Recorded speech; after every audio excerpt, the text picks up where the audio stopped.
Bye-bye now. Across Northern California are children who feel they were born in the wrong body. Being in a body that isn't how you feel mentally sucks. A medical diagnosis known as gender dysphoria. It kind of made me feel like, okay, so I'm not the only one that feels like this. Where children as young as age 3 are born one sex. This is Bale. But identify as another. Instead of 2 daughters, I have a son and a daughter. Acceptance of transgender youth is growing. Most recently, the Boy Scouts of America allowing transgender boys to enter the organization. I wasn't going to disown my child. I think my thing was I had questions. I didn't know, I wasn't familiar. I didn't know really what it meant. But families still face obstacles.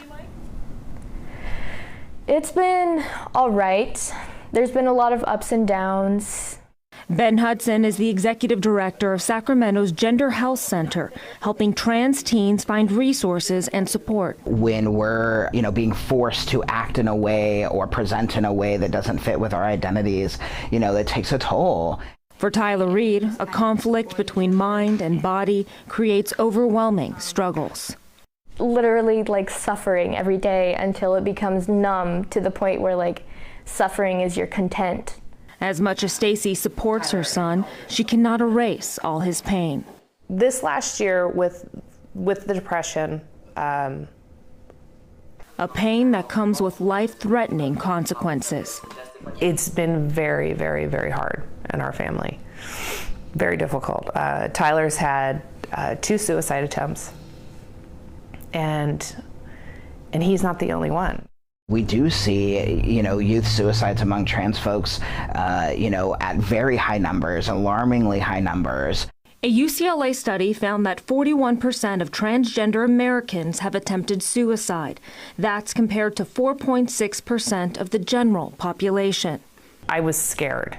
I was scared for his life. A report by Trans Pulse, which investigates discrimination of the transgender community, found suicide attempts dropped to just 4% for trans teens and young adults in a supportive household, compared to 57% with unsupportive parents. I could not imagine. Sorry.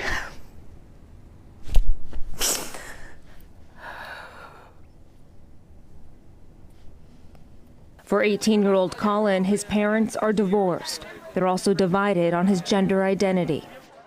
It would be nice to have a co-parent. When I first made that discovery about trans people, I was living with my dad and my stepmom. A supportive mother, but an unaccepting father. By the summer of my freshman year, it was like these questions got hostile. It was very frustrating. Fracturing relationships. Yeah, or you were made the way you were supposed to be made. Are you ashamed of that? Are you ashamed of being a girl? And splitting households, in some cases, parent against parent.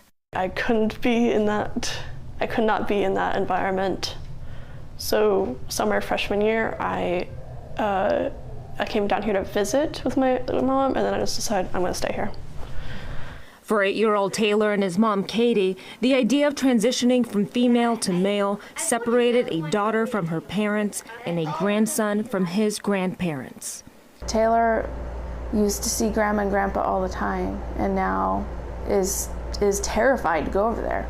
Grandpa? Yeah. Taylor's own grandparents unsuccessfully went to court in an attempt to remove custody from their daughter. Where they took me to court, and they actually filed an emergency restraining order to get me restrained from Taylor, because they are so convinced in their minds that I'm doing this. And ever since then, we haven't had any contact with family.